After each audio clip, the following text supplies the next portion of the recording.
So last time we went through all of 1-2. We finished that. And we did part of 1-3. Now 1-3 is the applications. So I'm going to work through 3 of these from your homework out of 1-3. So we're going to start now with question 10. So these are out of 1-3. We're going to finish 1-3 today. So let's look at question 10.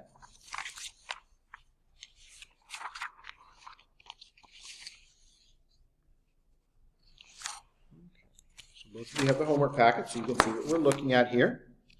Okay, so question 10. Now this is a question that has a total. So we're going to read this one. This is 1-3. Okay, question 10.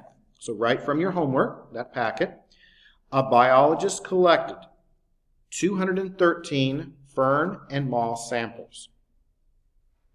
There were 117 fewer ferns than moss samples. How many fern samples did the biologist collect? So when I read this, this is a question that involves a total. Okay, so 1-3 you can follow along too. This one involves a total. So the first thing I'm going to look at is how to set this up. So I know I have a total. And how many total samples do I have here?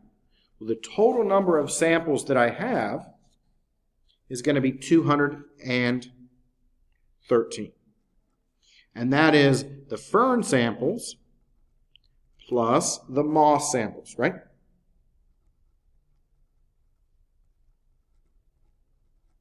So this is how we set them up. So we have a total of 213 samples, and that is the ferns plus the moss. Now, how do we come up with our equation? Okay, well, let's see how this is going to work. These two add together to give you the 213. So we have moss and we have fern samples. Doesn't matter which one we list first. Now, how do these relate to each other? Well, one is bigger than the other one. So let's see what it says here. It says there were 117 fewer moss samples, fern samples than moss samples. So there were 117 fewer fern samples than there were moss samples. So what do we know about the ferns then? Well, the ferns is going to be the moss samples, right, minus 117, because that's what it says. It says there were 117 fewer fern samples than moss samples. Now, which one do we not know? We don't know anything at all about the moss samples, right? So that's the unknown. And that is going to be our variable x. I like to use words, so it makes it easier. Now, when I rewrite this, what does it look like? Well, it looks like the fern sample is going to be the moss samples minus 117. And what did we call the moss samples? X. So the fern samples is going to be x minus 117. And the moss samples now are x. And so I can put these together here. And so that's going to be x minus 117 plus the moss samples, which is x. And that gives you 213. So there's our equation. Is everyone okay with how I set that up? This is one of the easier ones, but we need to make sure that we understand how to build the equations. So now we should be able to solve. So the x's can go together. So that's 2x minus 117 equals 213. We're going to add our 117 over. And now we've got 2x equaling, let's add these together, 213 plus 117, that's 330. We'll divide by our 2. And now we've got our variable x. And that is 165. Now, let's make sure that we answer the question here. We want to find both of them, and then we'll answer the question. So let's go back and make sure we know how to get both of these. Okay, fern. What would fern be? Well, fern would be, we got x, which is 165. So that's 165 minus 117. So that tells me then I have 48 fern samples. What about the Ma samples? Well, the Ma samples is X, and X was 165, right? Now, what do we want? Let's make sure we answer the question. And when we go through, what does it say? Always read that last part. Make sure we know what we're looking for. It says, how many fern samples, right? So, how many fern samples did we have? 48. So let's make sure we label that. So we want the fern samples.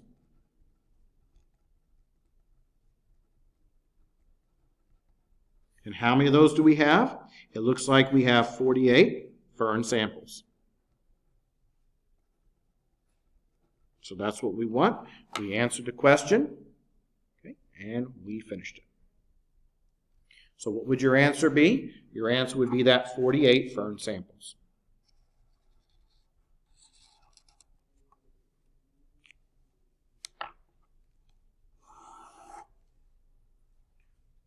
Question 12.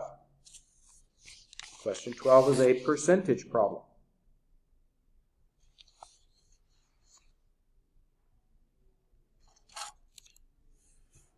Now, how do percentages work? Well, percentages have to be linked to something else. All right? So when we talk about a discount, what happens? That means the price is cheaper. Okay, taxes would be increasing the price. So let's see what we have here. It says, after receiving a discount of 13.5% on the bulk order of typewriter ribbons, John's office supply pays $5,882. What was the price of the order before the discount? Well, this is a percentage problem. Now we have to make sure we know and understand how they're linked together. So a percentage has to be tied to something. Okay? Has to be tied to it by multiplication. So what I'm going to look at here is this. I've got the price, the original price, minus the discount. That is going to equal $5,882, right? So price minus that discount gives me $5,882. Is everyone okay with that? Right? So we see how that's working. Now, what do we know about the price? Okay, well, the price we don't know, so that's going to come down as an X there. Okay, the price is going to be X. Now, what about the discount? Okay, the discount is 13.5%, so we first convert that to a decimal. So that would be 0.135. Now, it's a discount, right? So that means it's subtraction. Right? So discount means subtraction. And that discount has to relate to the X. So that discount would be 0.135 times X. Because you have to link a percentage to the variable. It has to be linked with multiplication. Now we can combine these together because remember, this is 1x here. So we've got 1 minus 0.135, and that gives you now 0.865x when we subtract them equals $5,882. We'll divide by that 0.865. And then that leaves me with x now equaling, when I divide out, that gives me $6,800. So that is the original price. Okay, x was the original price. So the answer would be, the original price is $6,800. And that's what that price is before we took our discount. So that is the original price. Now, what do we need to make sure of with these percentages? We need to make sure that we take this percent and turn it into a decimal. So all the percentages have to go to a decimal. Okay, so make sure you take that 13.5% and turn it into a decimal. That's very important there. Now, when we talk about a discount, that means subtract. Now, when we have a percentage, that decimal has to be multiplied by that variable x. These can go together because this is 1x here, and that gives me that. Then when we divided, we got our answer. Let's try another one. Question 20. And then we'll finish up this section. Okay, so question 20, we're going to be looking at sales tax.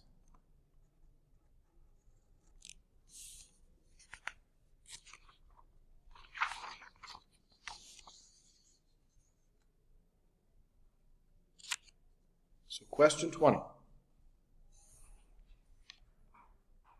At the end of the day, the storekeeper had $1,260 in the cash register. That was counting both the sale of the goods and a 5% sales tax rate. We want to find the amount of the tax.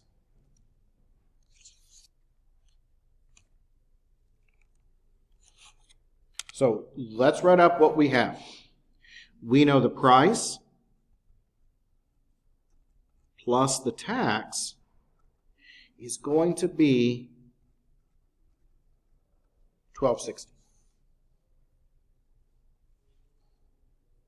Because when we buy an item, we have to pay sales tax. Okay? So it's, if you go to the store and the item's $10, you don't pay $10. You might pay $11 because you have tax. Okay? So tax is added on top of the amount. So the price is going to be how much it costs, and then we add tax. Now, what do we know? We know that the tax rate is 5%. And what would 5% be as a decimal? Well, it's going to be 0.05. Right? That's 5% now. Do we know the original price of the items? No, that's unknown. So that's going to come down as the variable x. This is very similar to the last question. Now, what about the tax? Tax is 5%. So that's 0.05, but it has to be linked back. So it has to be linked back to that variable. So it's going to be multiplied by the x there. And that equals my 1260. Now we can combine these together because remember, this is 1x here. So that gives me then 1.05x. And that equals my 1260. We'll divide by 1.05. That leaves me with x equaling now 1260. Divide that by 1.05. That gives you 1200.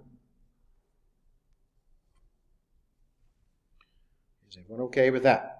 Now, that 1200 is not what we want because we want the tax value. We want the tax, the value of the tax.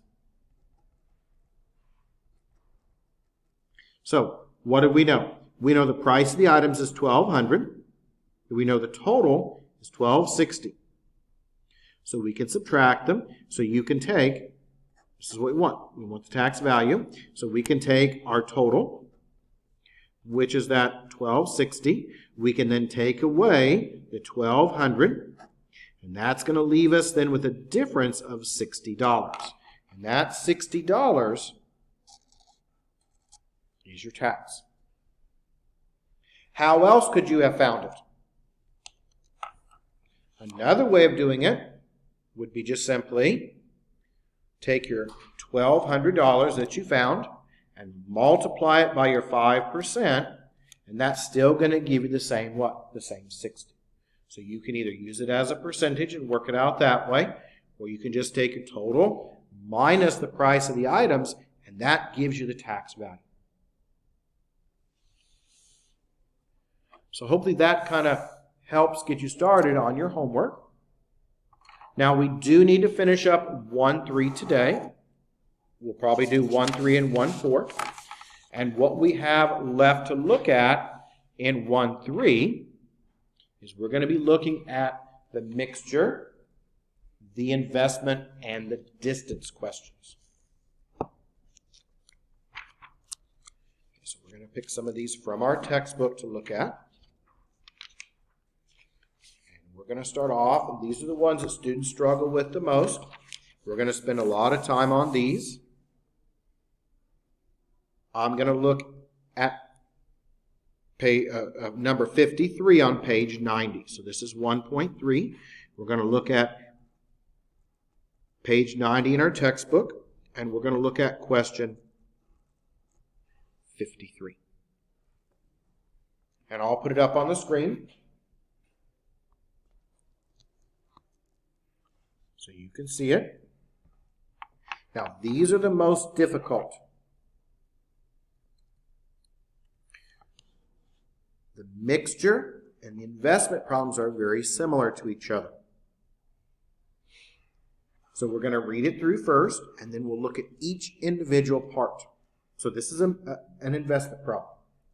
Michelle invested some money at 4.5% simple interest and $1,000 less than twice this amount at 3%.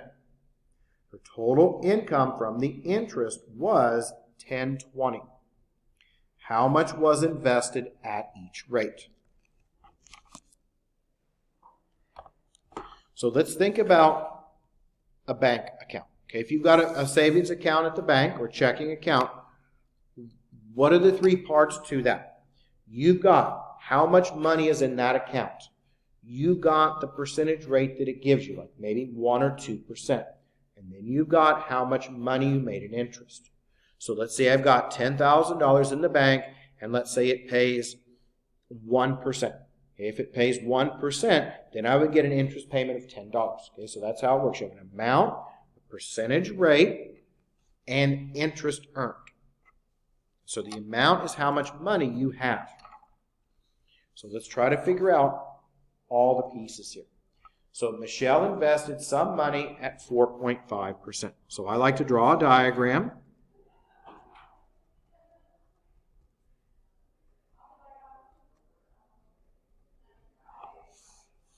Let's see what we've got. We've got an amount, and we've got a percentage rate. So what do we know first? It says Michelle invested some money at 4.5%. Do we know how much money is in there? No. So that means the X goes there. Okay, so that's our first one.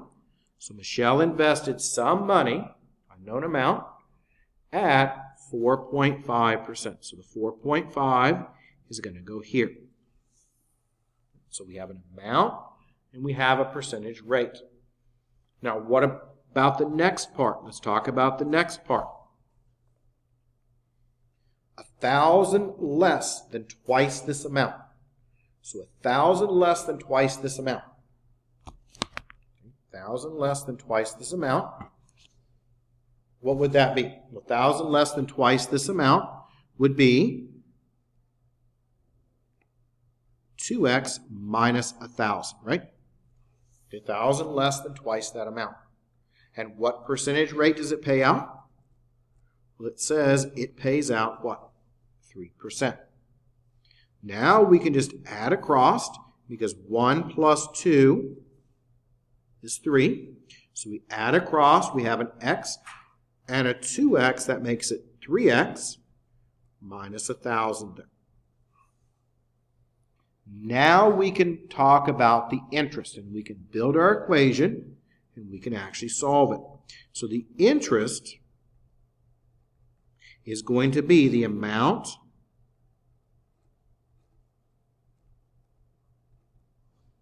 times the percentage rate that it pays out.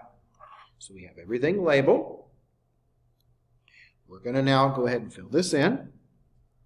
So on our first one, we build our equation. Now be careful with the decimals. So it's the amount times the rate. Well, 4.5% as a decimal would be 0.045, right? X, there's the first one. Those just go together. What about the second one? The second one is 3%, so that's 0.03. And how much is in there? 2x minus what? 1,000. And what is that going to equal? Well, this is going to equal the total interest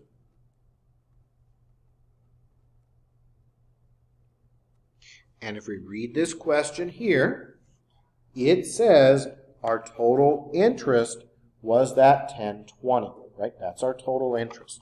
So that goes here. So the 1020 goes here. Now we can finish it. Right? So we should be able to finish this by distributing through. And we get now 0.045x plus 0.06x minus 3% of that would be what, 30, I believe. When you distribute through, that's going to give you 30. So 0.03 times 1,000, that gives you a 30.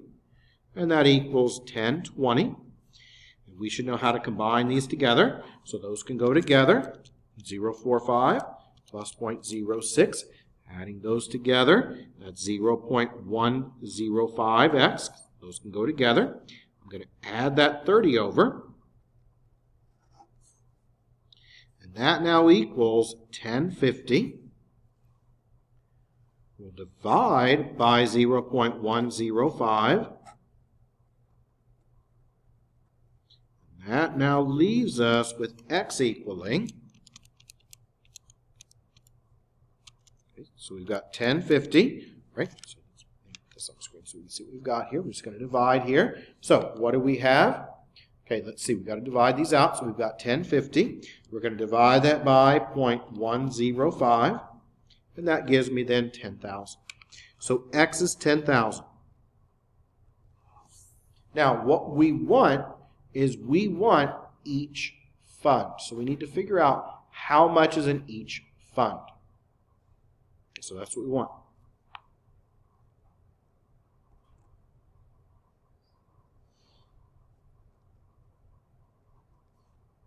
So what do we know?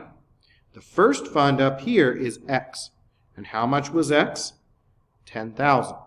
So it's at 4.5%. So our first one is $10,000 at 4.5%. So that's the first part.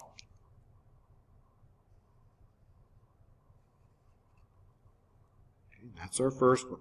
Now, what about our second one? Let's make sure we know how to get it. What is our second one here? It's 2x minus 1,000. So 2x minus 1,000 would be 2 times that 10,000 minus 1,000. And that gives you then 19,000. And that's going to be at now 3%. So that's $19,000 at 3% and $10,000 at 4.5%. So this is the second one here. And this is the first one. Let's do another one. Let's look at question 56.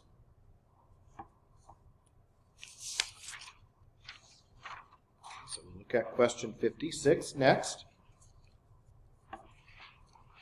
Another investment question.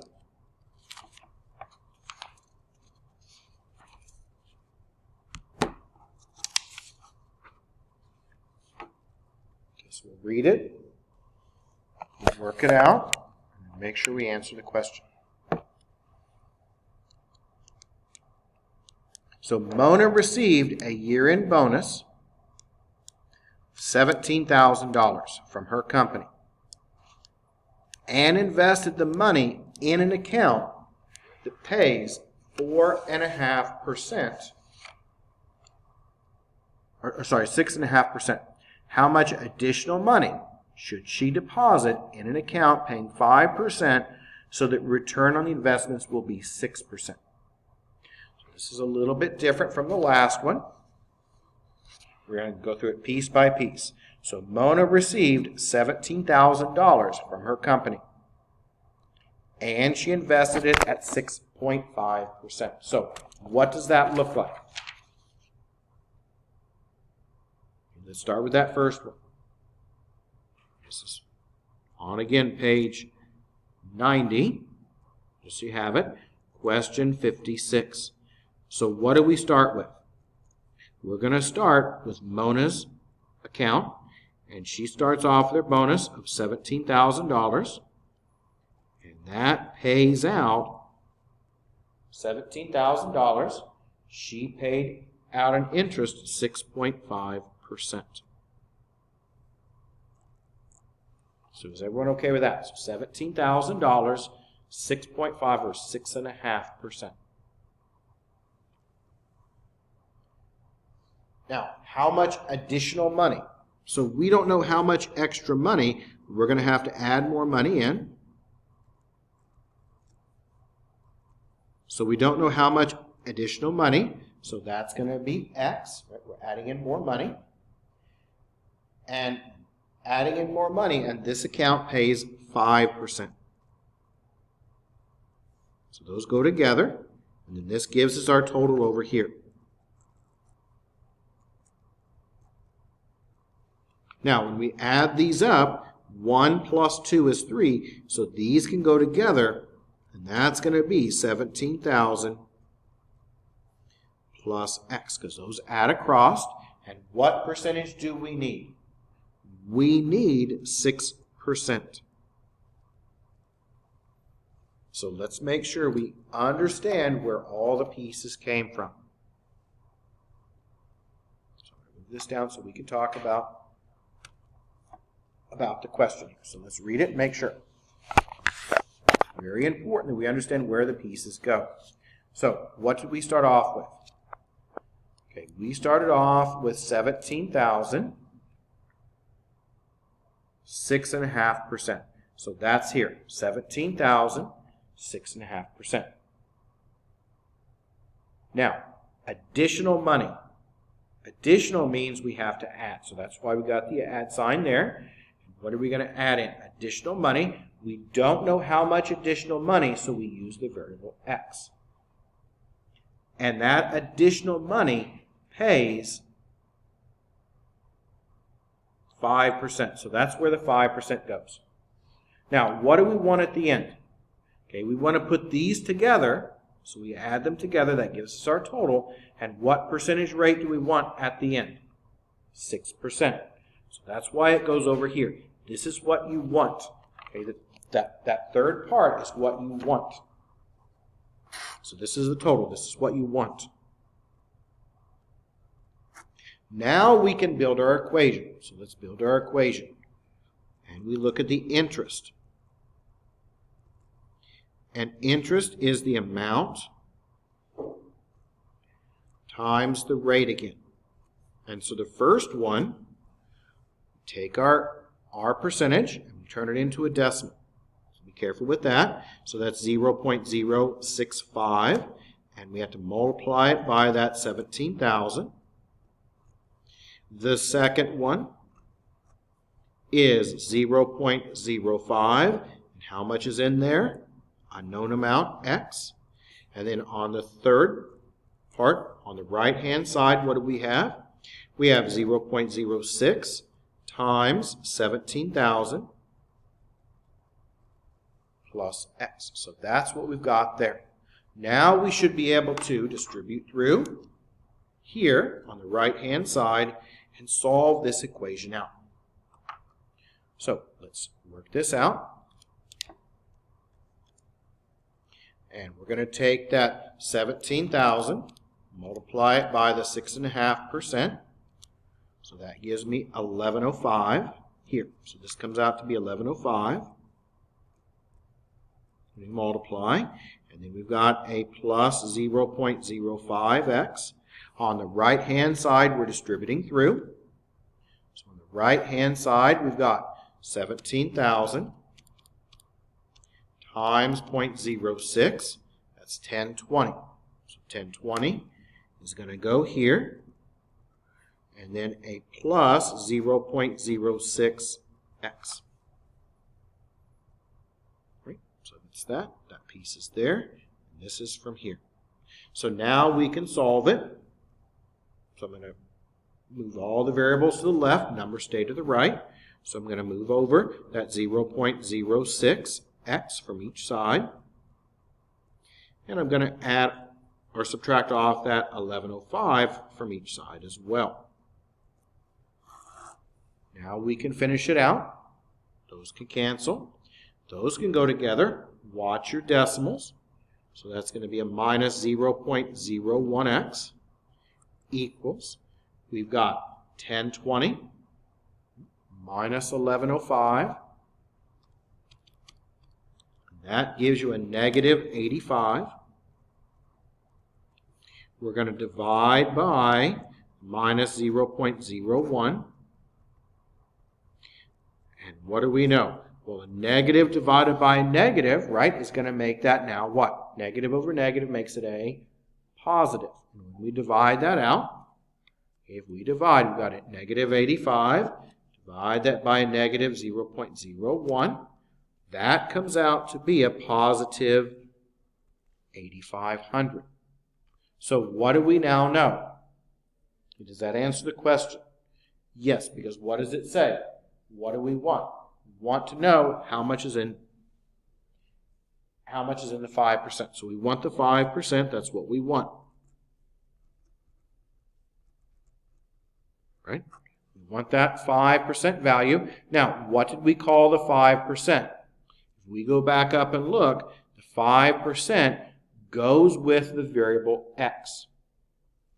And what was that variable x when we solved it? 8,500. So what do we know our answer is going to be? Our answer is going to be $8,500 at 5%. That's what we want, and we now answered that question.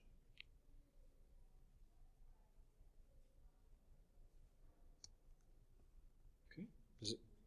Does it kind of make sense a little bit how I set it up? Okay.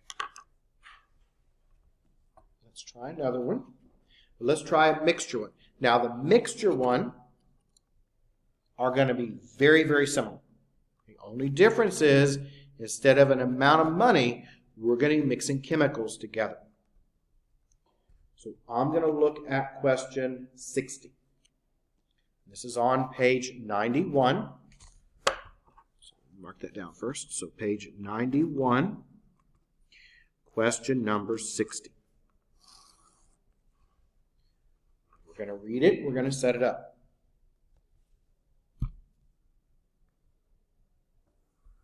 So this is what we've got here. How many liters of a 10% alcohol solution must be mixed with 40 liters of a 50% solution to get a 40% solution?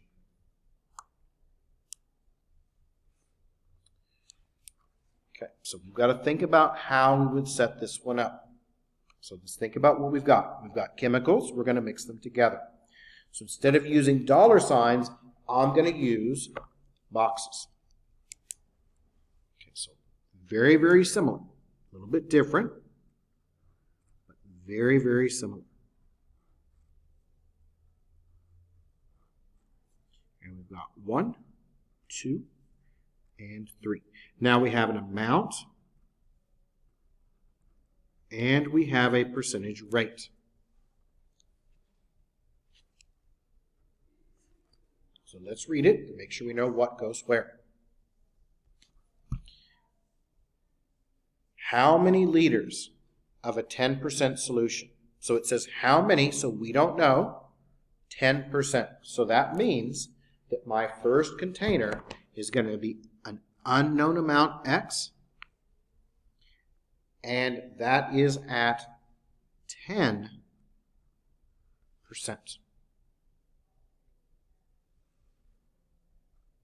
Okay, what about the next one? We are then going to mix that with what? Let's look and make sure we see. We're going to mix that let me move it up. So it must be mixed. So added to, mixed means added, to 40 liters of a 50% solution.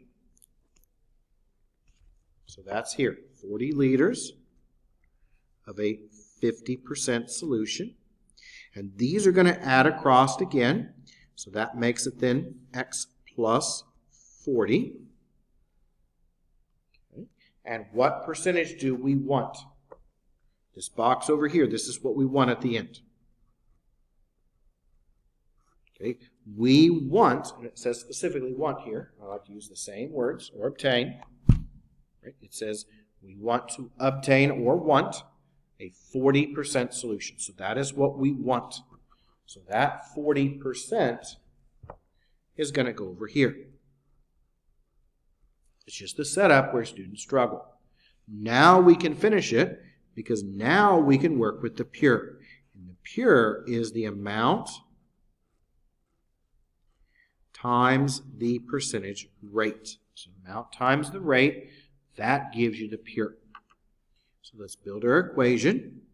We've got 10%, so that's 0.1 times the x. There's that piece. The second one, 50%, so that's 0.5. And how much is in there? 40, so that goes there. Box number 3, what do we have here? 40%, so that's 0.4. How much is in there? X plus 40.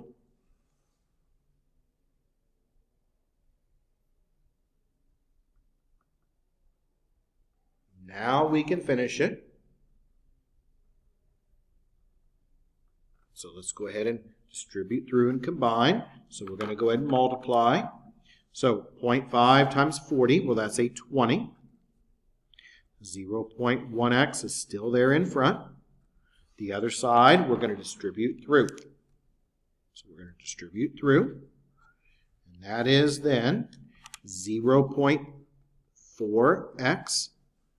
And 0.4 times 40, if you use a calculator, 0.4 times 40. That gives you the 16. So that's the 16 there. Now we can finish it. Okay, so we're going to move things around. So move over the 0.4x and move over the 20 as well. So putting those together, then what are we left with? Watch your subtraction here. That's a minus 0.3x. The 20s can cancel. Those can cancel. Subtracting those, that makes it a minus 4. We'll divide by our minus 0.3x on both sides. Minus 0.3 there. Negative over negative makes it again a positive. So what do we have now? Let's make sure we can see it. We've got our negative over negative, so we know that's positive. So 4 divided by 0.3, well, that comes out to be 13.3. Repeating. Or 13 1/3, and that's going to be liters. So let's make sure we label it. What do we know? We want to know the amount. So what is that going to be? 13 1/3, right? Or 13.33, either one. So let's go ahead and write up our answer. And here's how you can write your answer. You can write it as 13.33, going on forever, liters at 10%. So you can write it one of two ways. Or you could write that as 13 1/3 liters, again at 10%. So either one is okay. These are the same. So I'll take either one. You can either use the decimal, since you've got decimals already in the question, or you can make it a fraction. They're the same. So either one of these are okay. So you can either write it out as a decimal, goes on forever, or you can rewrite it as a mixed fraction. So either one's okay. I'll take either one.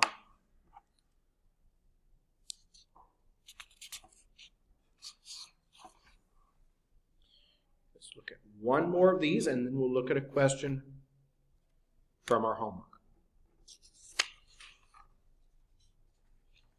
64.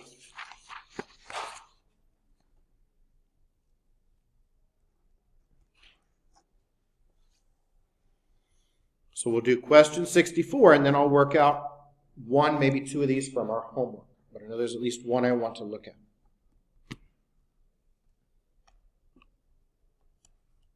So question 64. Now, don't worry about the table, because we're not going to use that table. We're going to make a picture. I think the picture makes it easier.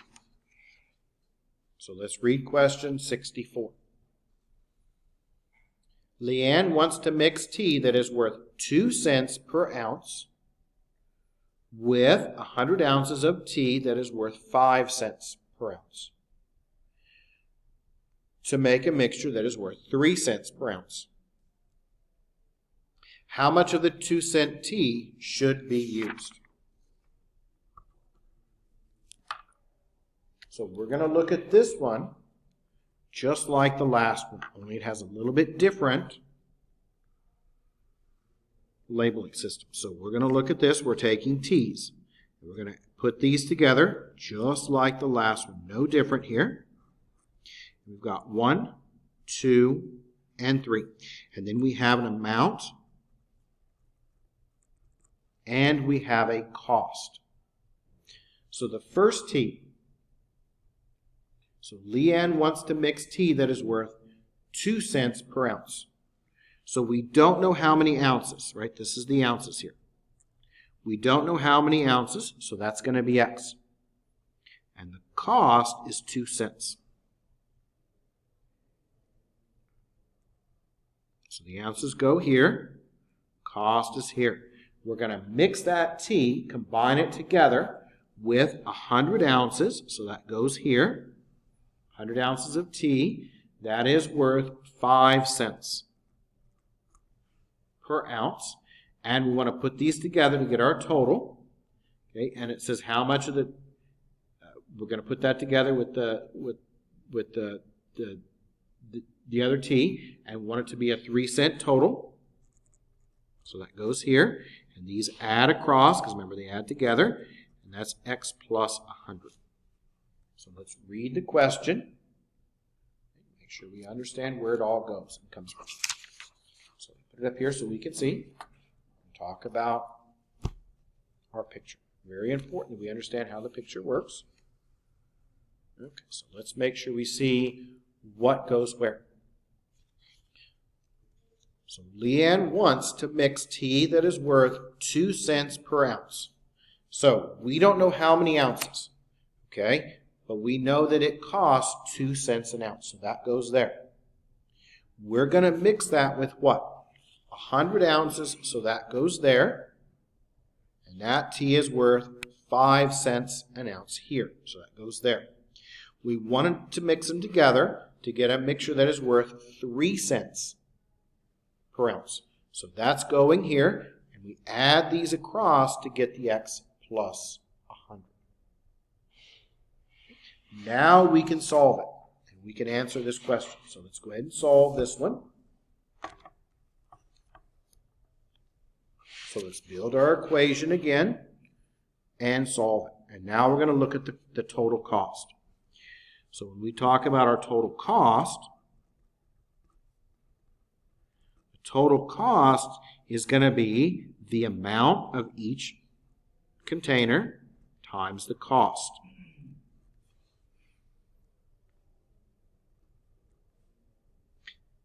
This is cents, and so cents is like a percentage. Okay, so cents is 2 places. So when we talk about our first one, we have 2 cents, and 2 cents is 0.02. And how much is in there? Unknown amount, X. We're going to put that together with 5 cents, which is 0.05. And how much is in there? 100. That's going to go together, and that's going to give you box 3, which is 0.03. And how much is in there? X plus 100. Now we should have no trouble working this out. So working this out, we're going to be distributing here. And combining like terms together. So now we have 0.02x plus, we'll multiply here, 100 times 5 cents. That should be $5, right? So we'll go ahead and multiply that together. 0.05 times 100, right? That's 5. Be careful with your decimals. And distributing through, we get 0.03x over here plus 3. There's our equation, and we can solve it. So move things around. So move the 0.03x over, and move the 5 over as well. Combining those together, we get a minus 0.01x, and that equals now, we'll put those together over here, a minus 2. Negative divided by a negative makes it a positive. And so 2 divided by 0.02, or sorry, 2 divided by 0.01 there makes it 200. So x equals 200. So what do we want? Let's make sure we answer the question. It says we want a 2-cent tea.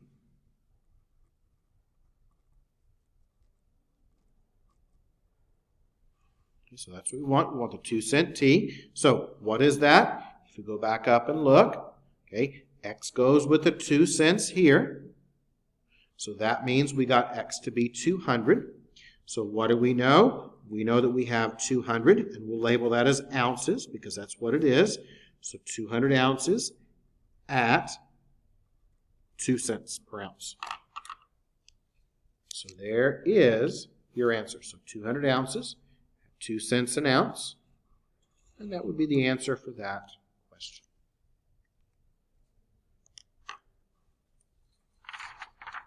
Now, I do want to do one of these from your homework, just to make sure we know how to set this one up. We're going to look at question 17. So this is from your homework.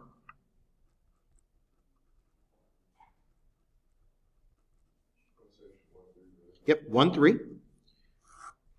And I'm going to set it up. I'm going to leave it for you to solve. And I may do 2 of these. I'm not going to work them out completely, but I am going to set them up and get you to the equation because that's where students struggle, is how to actually set it up. Solving it is usually not an issue. It's how do we come up with the equation. So we're going to take our time. I'm not going to solve it out completely. I'm going to get you the equation, and you can finish it. So I'll probably do 2 of these. But I'm not going to work them out completely, but I'll get you to the equation.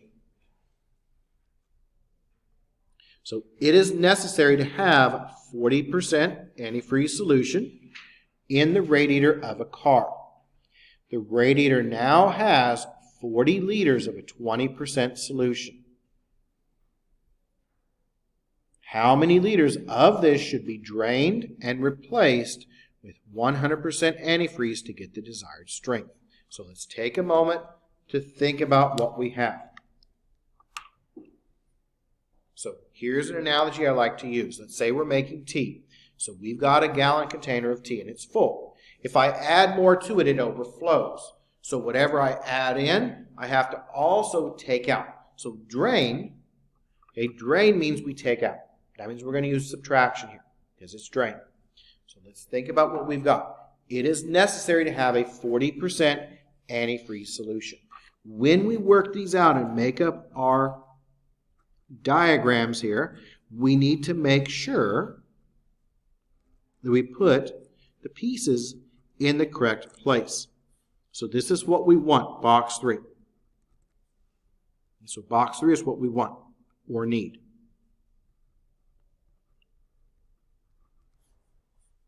We have an amount and we have a percentage rate. So what do we want? We want, and it is necessary. Necessary means we need it. It is necessary to have a 40% antifreeze solution. So that means that 40% is going to go in box 3 because that is what we need. Okay, so that's what we need. So 40% goes here. Now let's see what we start with. The car comes into the shop. or now currently has 40 liters of a 20% solution. So we start off with 40 liters of the 20% solution here. Now we want to talk about the pure. So pure antifreeze. Pure antifreeze is that 100%.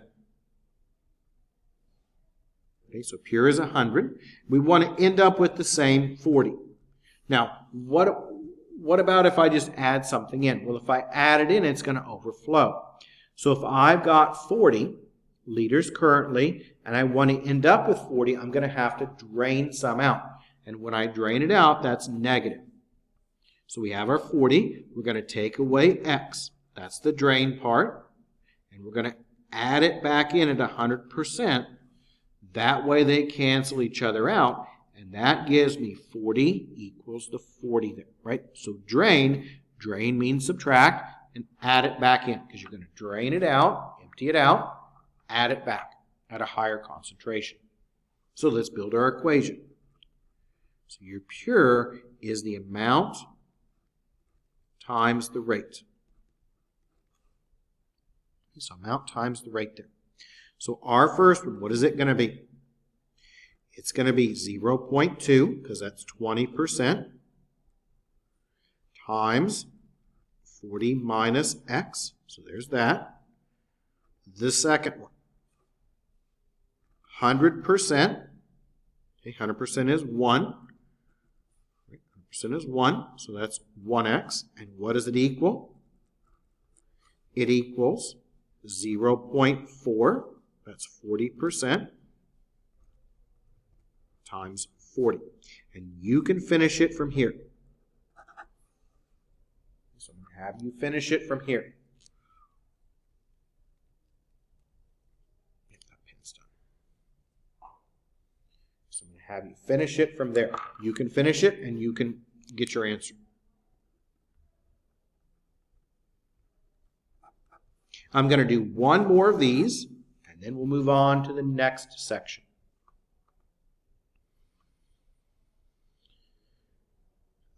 Let's see. I'm going to set up. How about we look at, how about question 15? This, again, is from your homework.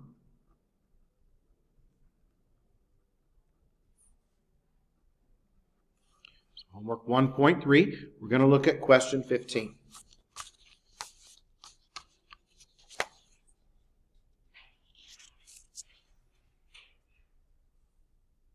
Roberto invested some money at 6%.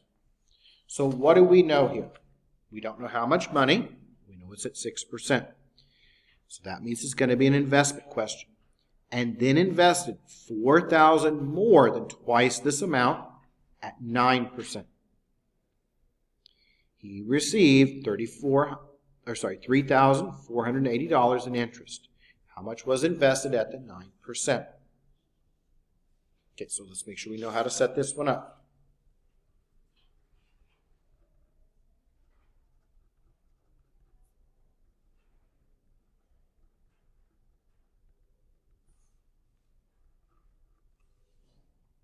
Roberto invested some money at 6%. So the first thing I know is some money, so that means the X goes there. We know that the percentage rate is 6%. Is everyone okay with that, right? Roberto invested some money at 6%. So that's where that came from here. And then invested $4,000 more than twice this amount. So 4,000 more than twice this amount would be 4,000 plus 2x, right? 4,000 more than twice this amount. And that's going to be at 9%. Now let's go ahead and find our total amount, not the interest.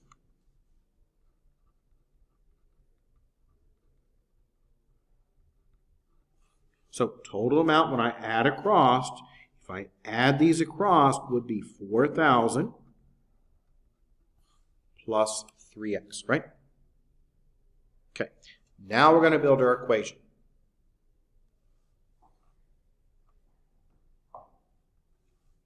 How do we build our equation? We work with our interest. And interest, just like the pure, is the amount times the rate.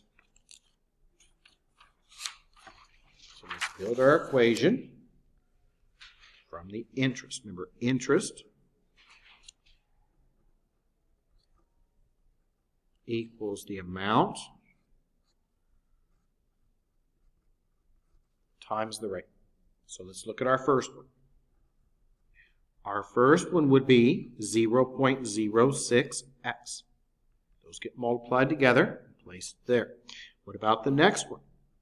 0.09, that's 9%, times 4,000 plus 2x, so that's your second one. And then what does it equal? We don't know. We know we need the total interest. Goes here, not the amount. So the total interest that we made was $34.80, right, from the question. We don't know how much money we've got in either fund, but we know that we get $34.80 out in total. You can finish it from here. Okay, so you can finish that from here. That should get you started now on your homework. We're now going to move on to the next section. So you should know how to do all of 1-3 now. So we're going to move on to the next section. We're not going to finish it all, but we'll at least start 1-4.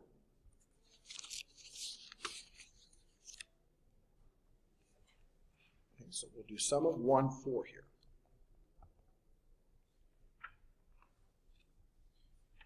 These are kind of similar. We'll do about half of 1-4 today, and we'll finish it up on Thursday.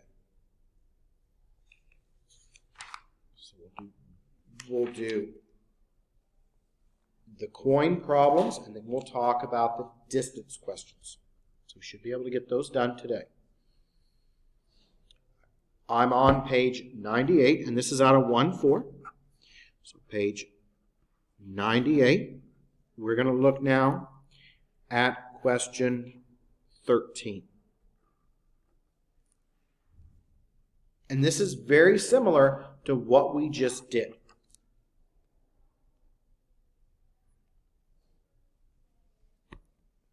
So question 13.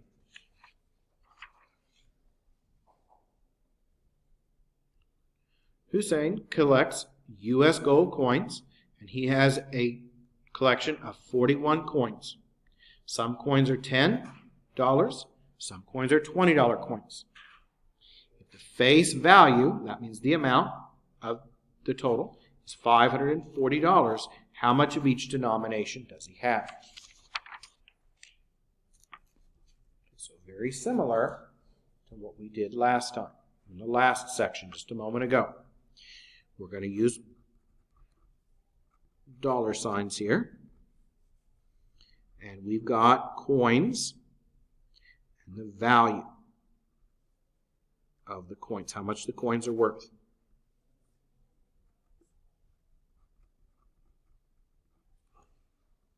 So first off, let's see what we've got. When I read this question, the very first thing that I see, let's make sure we know what we see first, is this 41. Okay, and what is that 41? That 41 is the total. So how many coins total do we have? 41 coins total. So that's going to go there. Now we've got two types of coins. We've got coins that are worth $10 and $20. So the value is $10 and $20. So this one's a little bit different, but let's look at each part.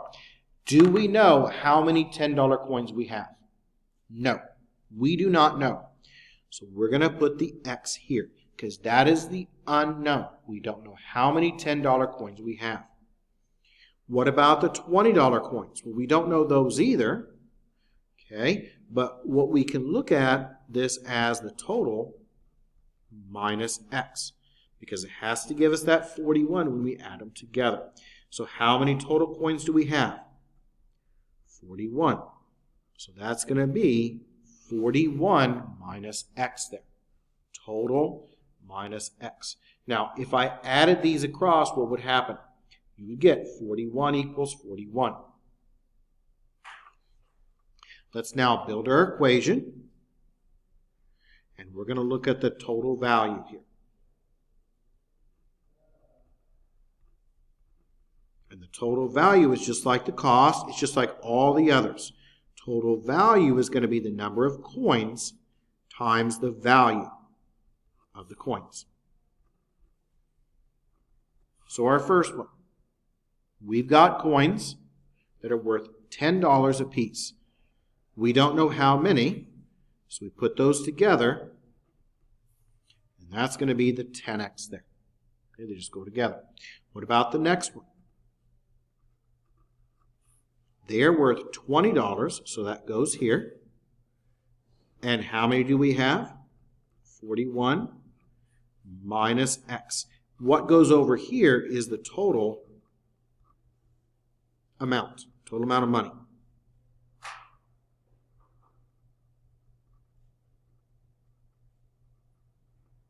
And how much total money do we have? Well, if you read this question, it says we have a total of $540. So the 540 goes here.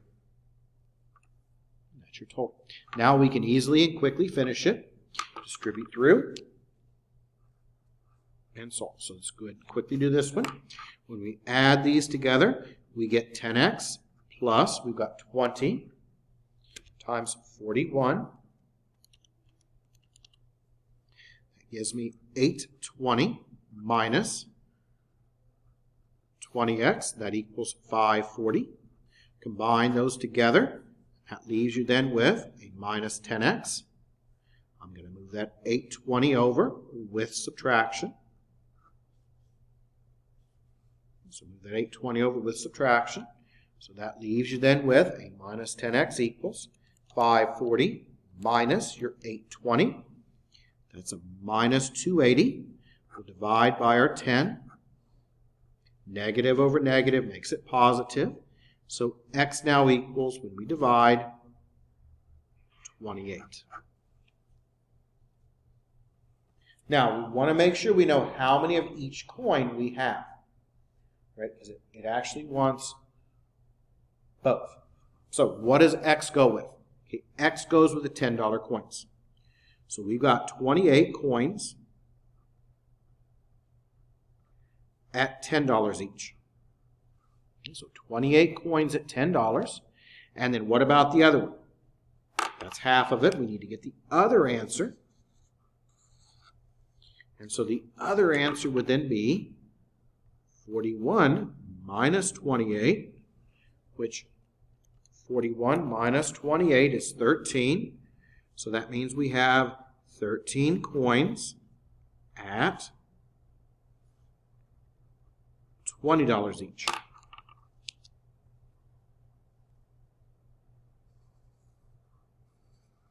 And those are the answers. So those are the answers there. We've got enough time now to talk about distance questions quickly, and we'll do some more of these next time. But distance questions are actually easier.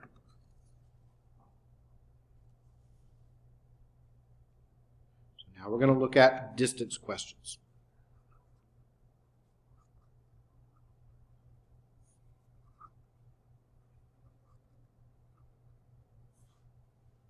Now, when we look at these distance questions, we need to see if they add, subtract, or equal each other. So, if they go in opposite directions like this, this is addition. This is addition. This is addition. However, if they overlap, so that means they cross each other. If they overlap and look like this, then we have to subtract. And they can equal each other if they're the same. So if they look like this, or one is on top of the other, and they are the same, they're going to equal each other. So it's either addition, subtraction, or equals. That's what we've got. I think we've got enough time to do 2 questions, so I'll do one more, and then I'll pass out the sign-in sheet.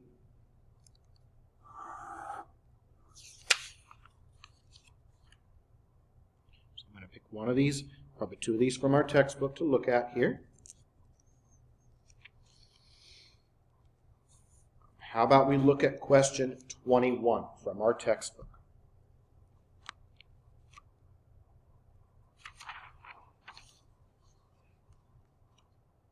Question 21 here.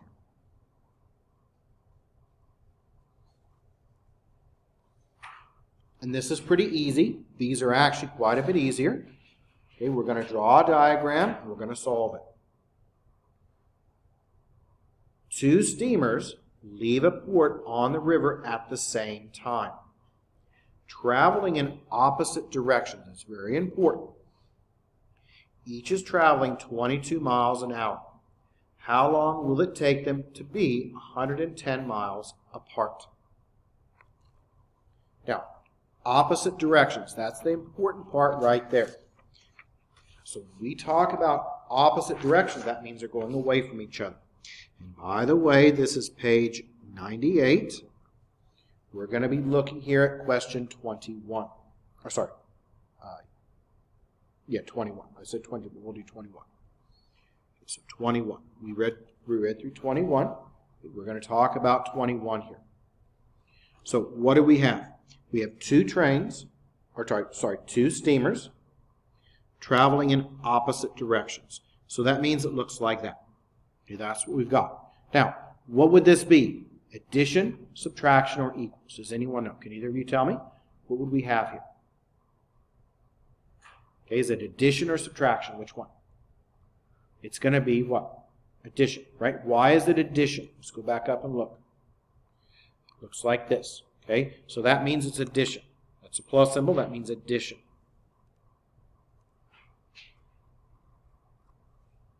Now, each of these has a rate and a time. And it says each one is traveling at 22 miles an hour. So the rate on each one of these is going to be 22. The time is unknown, so we can use either t or x. I'm just going to use an x just so we're used to that. So the time is going to be x for both of these. We don't know the time, but we know the times are the same. Now, your distance is just like the interest and the period. The distance is the rate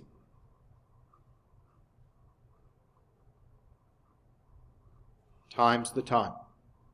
And we'll label this one 1 and this one 2.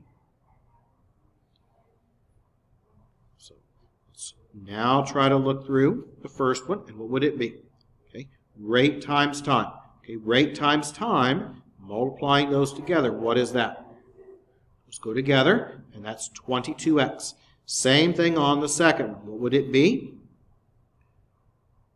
22x. Now, how far apart are they? It tells us in our question that they need to be 110 miles apart. So that's going to go here. That's going to go over here at 110. Now we can easily solve it. So add these together, and we get 44x equals 110. Divide by that 44. And that leaves me then with 110 minus 44. Or sorry, divided by 44. 2.5. So how do we answer the question? What do we want? We want the time.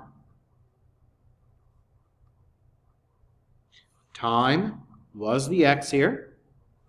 So that means we have 2.5 hours or 2.5. Either one is the same. I'll take either one. So you can either write that as 2.5 hours. You need to label. So you can write that as 2.5 hours, or you can write that as 2.5 hours.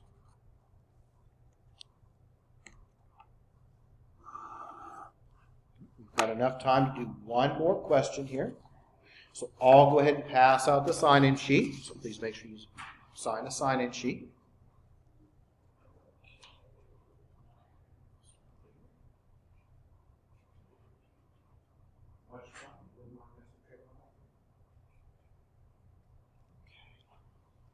So let's do one more of these quickly.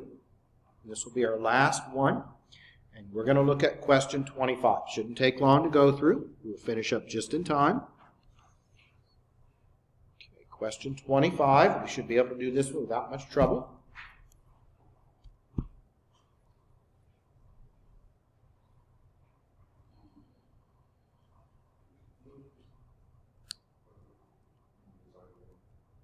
Yeah, make sure you sign your name on it. Should be on the front sheet. Is your name on the front sheet somewhere? I don't know. Sorry. Oh, yeah, no problem.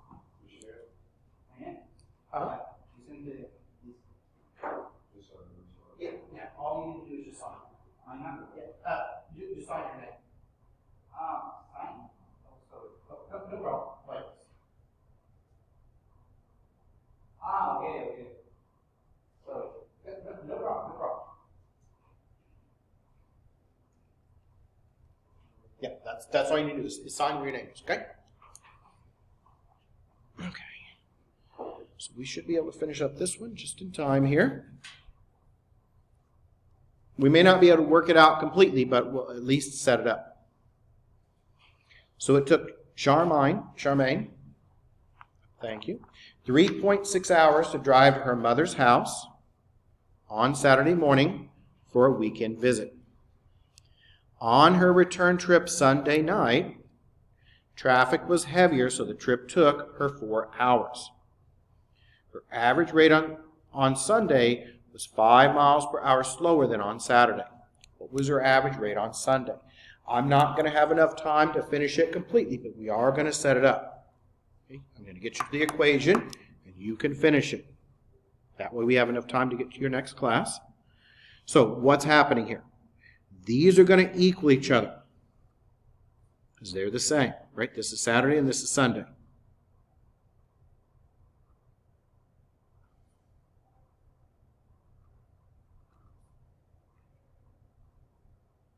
So these are going to equal each other. It took her 3.5 hours, 3.6 hours to drive to her mother's house on Saturday. So Saturday, the time, T, is 3.6. That's the time. And we don't know her rate of speed. So the rate, we're going to call that x. Now, coming back on Sunday, it took her 4 hours. So on Sunday, that time is 4, and the rate of speed is 5 miles an hour slower, so that's going to be the x minus 5. We look at our distance, and distance is the rate times the time. And we've got Saturday and Sunday here. So these are going to equal. Let's build our equation. What do we have on Saturday? 3.6 times x for the time. So that's 3.6x. Sunday, they should be the same. That is going to be 4 times x minus 5. And you can finish that one on your own because you have your equation. Now, what's the homework? Okay, let's talk about our homework. Our homework is 1.3. You should be able to do them all. You should be able to finish up 1.3. 1.4, you should be able to now do 1 through, let me find it here. For your homework, you should be able to do on 1.4, you're going to be able to do 1 through 12. And next time, you're going to want to turn in 1, 2. So you'll hand in 1, 2 next time. Okay, now, if you've got 1, 1 finished, I'll take it today. If you want to turn it in on Thursday, you can do that too. But yeah, just take it. Yep, just take it off that first page. I've got a stapler here. You can staple your work to it. If you want to turn in that 1, 1 on Thursday, you can do that. I just don't want you to get too far behind. And I'll have it graded in your grade book. So if you've got 1, 1 finished, I'll take it. Okay, let's make sure you get all right. Okay. Yep, there's a stapler. You can restaple if you need to.